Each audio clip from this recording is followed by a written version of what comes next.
Nama saya Daphne Stanley. Saya memegang nombor kad matrik di 2022-110-3886 dari ISMP Kesusastraan Melayu.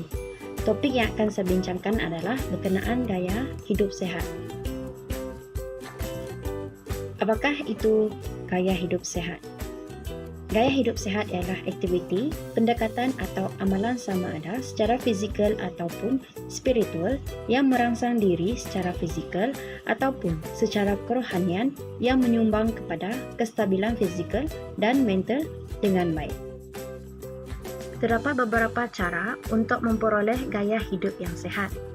Mengikut fakta yang dikeluarkan oleh Kementerian Kesihatan Malaysia, kunci untuk kehidupan yang sehat adalah yang pertama, makan secara sehat. Kedua, tidak merokok dan tidak meminum alkohol. Ketiga, melakukan aktiviti fizikal. Keempat, mendapatkan tidur yang secukupnya. Dan akhir sekali, kita haruslah belajar untuk cara menangani stres dengan baik. Berikut merupakan panduan kepada kita dalam menentukan jenis dan kuantiti makanan yang perlu diambil setiap hari. Mengikut kumpulan makanan. Di dasar adalah kuantiti yang harus sering diambil. Untuk menjaga pemakanan yang sehat adalah sarapan yang sehat. Yang kedua, pengambilan sayur-sayuran dan buah-buahan yang secukupnya. Ketiga, sumber protein berkualiti. Keempat, elakkan gula dan makanan proses. Dan yang paling penting sekali, minum air secukupnya, sekurang-kurangnya 8 gelas sehari. Dan makan mengikut waktu yang teratur, iaitu 3 waktu makan utama. Dari sarapan pagi, makanan tengah hari dan makan malam. Seterusnya, yang kedua, tidak merokok dan meminum alkohol. Kesan merokok dapat meningkatkan risiko sehingga 10 kali ganda. Mendapat lebih daripada 40 jenis penyakit serius seperti kanser paru-paru, emfisema, penyakit jantung dan angin ahma. Merokok juga boleh menjejaskan hampir semua organ dan tisu di dalam badan. Asap rokok mengandungi 4,000 bahan kimia, iaitu 200 beracun dan 63 boleh menyebabkan kanser. Seterusnya, kita beralih kepada kesan alkohol. Kesan alkohol, pengambilan minuman beralkohol yang berterusan, terutamanya jika diambil dalam jumlah yang banyak, boleh memberikan kesan toksik kepada organ badan. Kesan toksik alkohol kepada otak boleh menyebabkan gangguan mental seperti kemurungan dan psikosis. Kita beralih kepada aktiviti fizikal.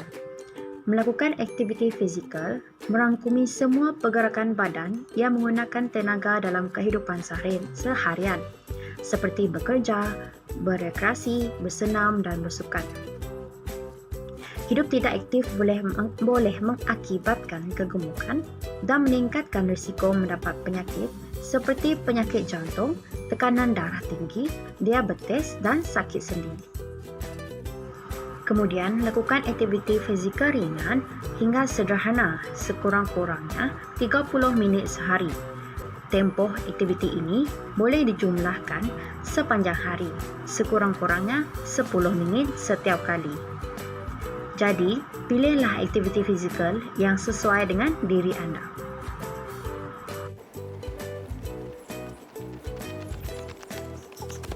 Mendapatkan tidur yang secukupnya. Yang pertama adalah untuk mengekalkan mood yang baik. Masa tidur yang baik menyebabkan minda dapat berfungsi dan pemikiran sentiasa dapat berfikir dengan jelas. Kedua, untuk meningkatkan sistem imun badan. Kenapa? Masa tidur yang baik dapat menyebabkan badan kita dapat berehat, lalu organ-organ dalaman dapat berfungsi dengan sempurna. Kurang tidur dapat menyebabkan imun badan kita lelah, lalu mudah untuk kita mendapat penyakit dan mudah untuk kita mendapat demam. Ketiga, merangsang memori dan proses pembelajaran.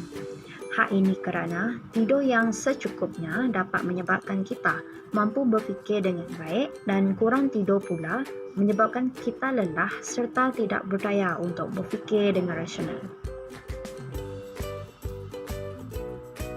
Akhir sekali adalah gaya hidup sihat dengan cara belajar menangani stres.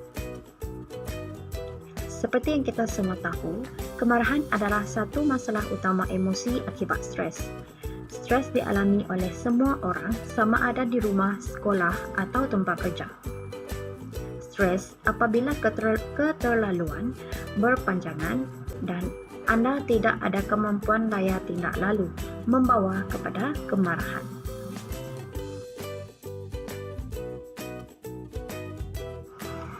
Kesimpulannya, gaya hidup yang sihat adalah satu pelaburan dalam kesihatan yang sangat penting.